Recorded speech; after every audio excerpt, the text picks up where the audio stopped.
Trash 102.7. So last night, Summer Stage, Central Park. How many of you guys were at the show? Oh, sweet. How amazing was that?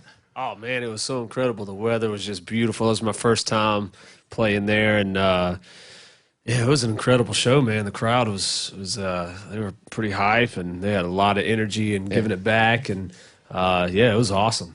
The past 5-6 years of your life, obviously, have just, I have to imagine, just insane. I mean, could you ever imagined something like that? You go back 5, 6, 7 years in your life and...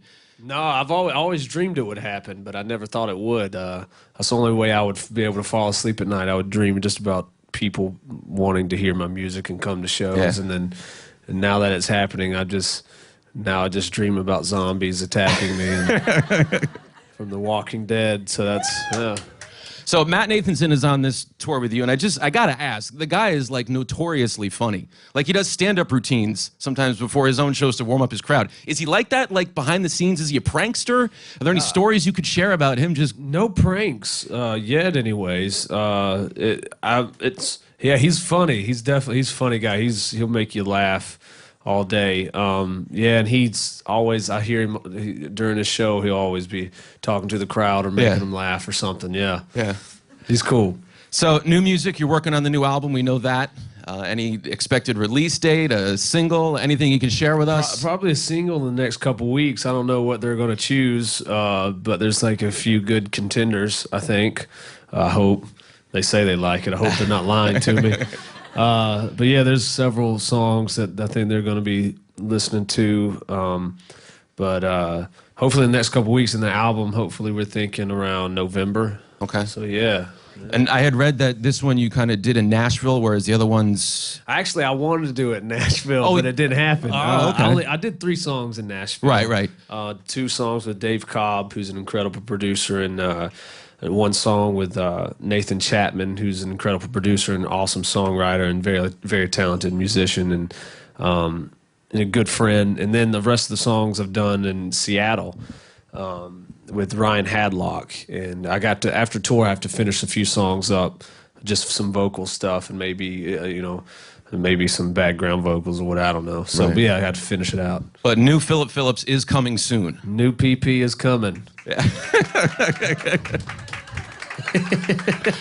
And we are approaching a pretty big milestone in your life. In October, you have been married for 1 year. How's married life treating you? Help me. No, it's been awesome. She's great. We've been together 7 years, so it's not really much difference, except I guess we live together. She's always there. That's the difference. Yeah. Always there. No, she's my best friend, so it's awesome. Yeah. All right. So we have a lot of listener questions that we'd like to. These guys submitted before they came in. The first one's going to be an online submission. Sarah from Massapequa. It's the StubHub question of the night. Massapequa. Can you say that? Massapequa. Can you say Ronkonkoma? Ronkonkoma? Yeah. See, good. What was your most memorable concert and where was it?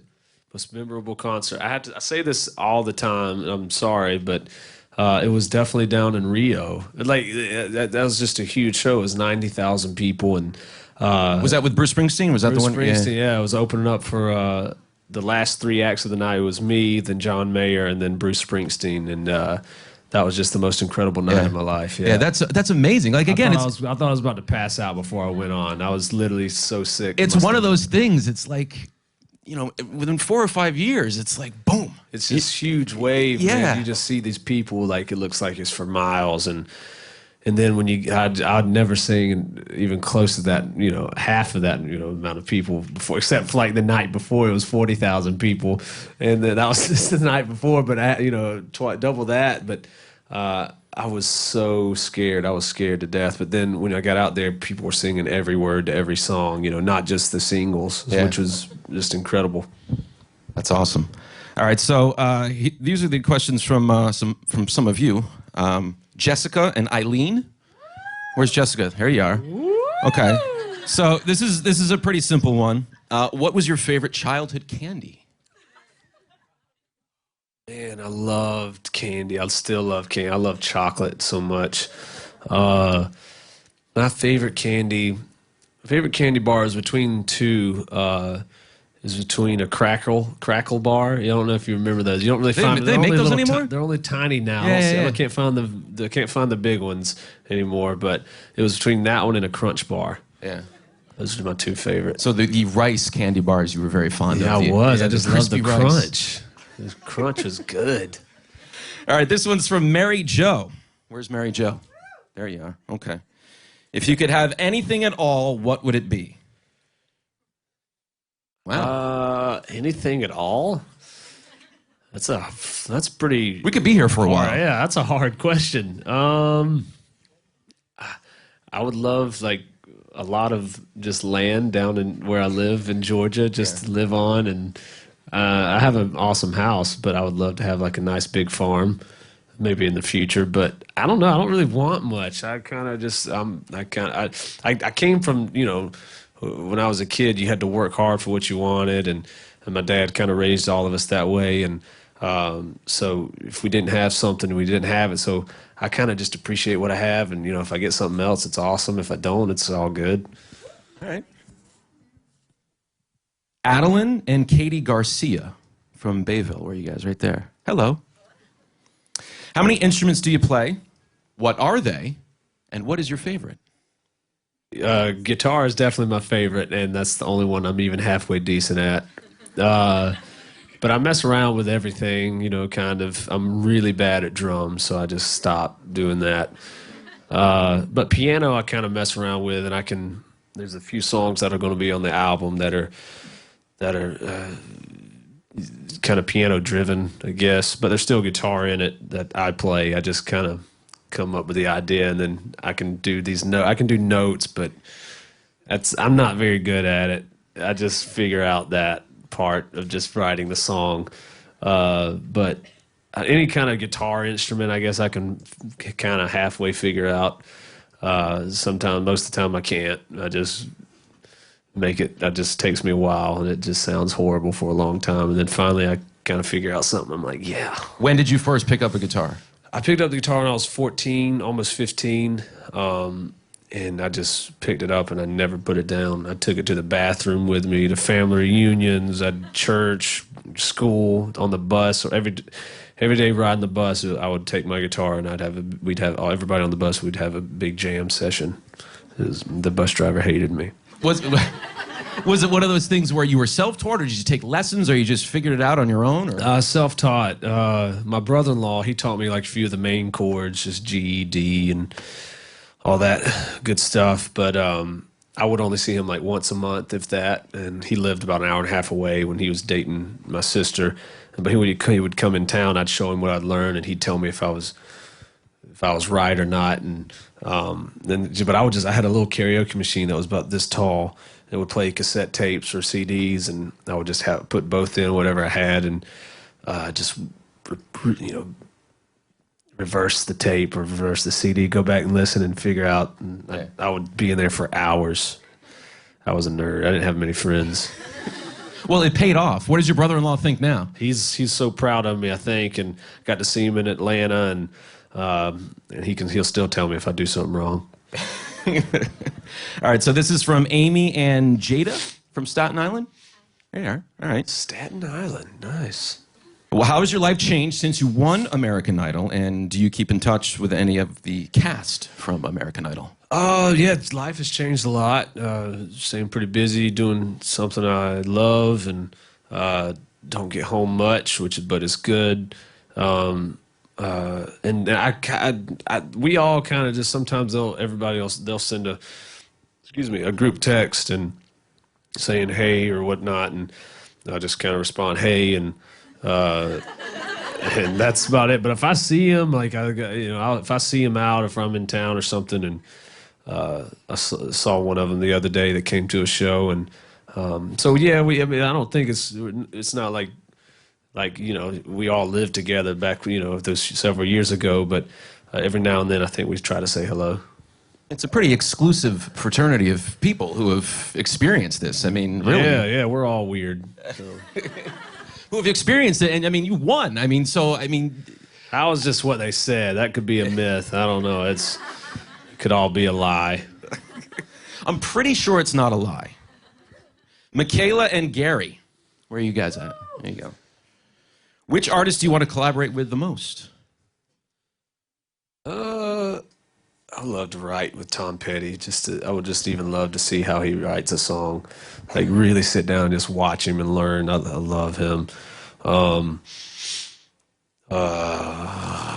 Man, golly, love to just hang out with Jimmy Page. That would be cool. I mean, the list would just go on and on. We could talk here hours about that. Yeah. So there's just so many people. Yeah. But those two would be great. Yeah. Yeah. And I mean, this is something that could. Paul McCartney would be great. Yeah, for sure. I mean, but again, you go back to like 4 or 5 years ago where these were just maybe dreams you had, and now it's something that legitimately could come true in the future. I mean, this. I'm not that cool yet. Yeah. I probably won't be that cool, but maybe one day. Joseph Schaefer and Laura Schaefer. They're from Lyndhurst. They had a two-part question. I'm sorry, where are you guys at? Where's your hand? There you go. Okay. They had a two-part question. One of the questions we kind of answered before with who taught you how to play the guitar. Just basically me, yeah. And the second part to that question was, where are you from? I'm from, originally I'm from a tiny town. It's about this big in South Georgia. There's a lot of farm fields and one post office and one light.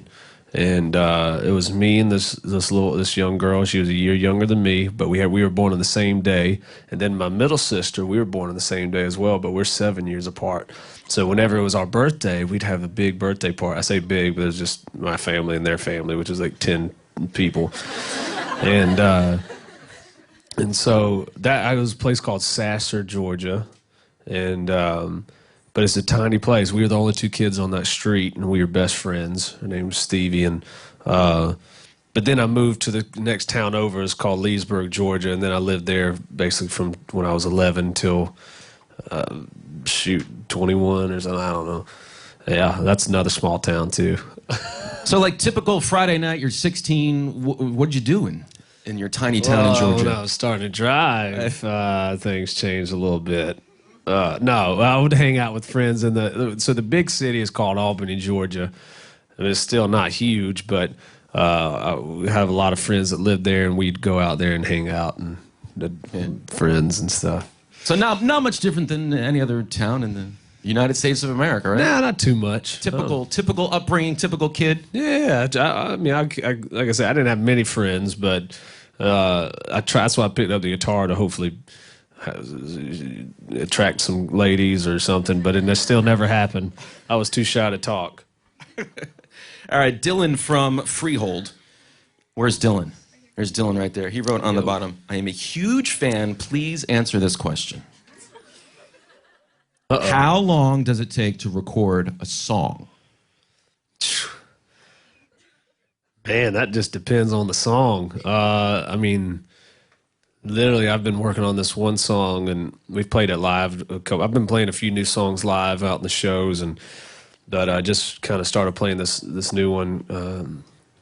But I mean, I'm still working on that one, recording it. But I just said I want to just play it, and so I'm playing it. And so I still haven't finished it, but I've been working on it for months. Some songs take months. Other songs you could record in a day. I mean, it just depends on how the song and how you want to make it sound and what you want to add to it or take away. And because you got to keep listening to it, you go back and see. After you make an album, mostly you just hate all the songs afterwards, but then you have to play them because they're new.